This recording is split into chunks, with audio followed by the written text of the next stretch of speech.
Isang kontrobersyal na pahayag ang muling yumanig sa NBA community, si Stephen A. Smith. Kilalang analyst, sinabi na baka hindi raw ganun kalala ang injury ni Luka Doncic at mas matindi pa, tila ipinahiwatig niya na parang fake lang ito. Dahil dito, umulan ng galit mula sa fans, lalo na sa mga sumusuporta sa Lakers.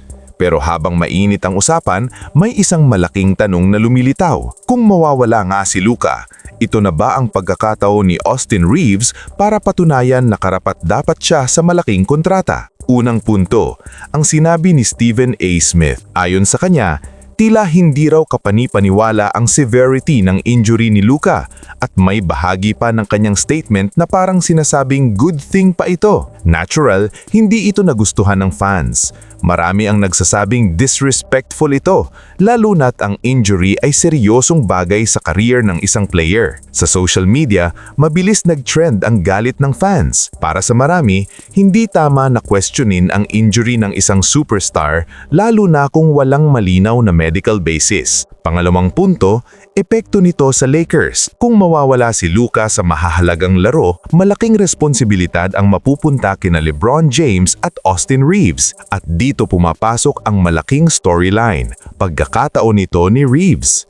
Matagal ng usapan na maaaring humingi si Austin Reeves ng malaking kontrata sa susunod. Pero ayon sa ilang analysts, kailangan niya munang patunayan na kaya niyang maging second option o co-leader sa playoffs. Kapag nag-deliver si Reeves, lalo na kung madadala nila ni LeBron ang Lakers hanggang Western Conference Finals, malaking argumento iyon para sa max level o near max contract. Hindi lang scoring ang basihan, pati playmaking, clutch performance at leadership. Kung mapapakita niyang kaya niyang buhatin ang team kahit wala si Luka, tataas ang kanyang value sa mata ng management. Pangatlong punto, pressure situation nito para sa Lakers. Ang pagkawala ni Luka ay maaaring maging problema, pero maaari rin itong maging opportunity. Sa ganitong scenario, mas makikita kung sino ang tunay na aasahan. Si LeBron, expected na mag-lead, pero ang spotlight ay mapupunta kay Reeves. Kaya ba niyang tumayo bilang pangunahing katuwang?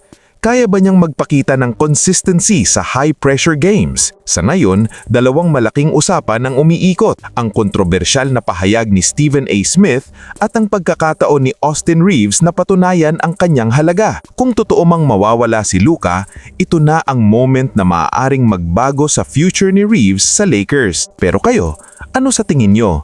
Tama ba ang sinabi ni Stephen A. Smith o sobra na ito? At kung wala si Luka, kaya ba ni Austin Reeves dalhin ng Lakers kasama si LeBron hanggang West Finals? And it was almost so that it's a good thing that Luka actually got hurt and had to get taken out in the third quarter, because when we saw him holding his hamstring in the first half, a lot of us were like, wait a minute now, that wasn't happening when you were dropping 30 plus the last 12, 13, 15 games, but suddenly now your damn hamstring is hurt. We were looking at it with a raised eyebrow.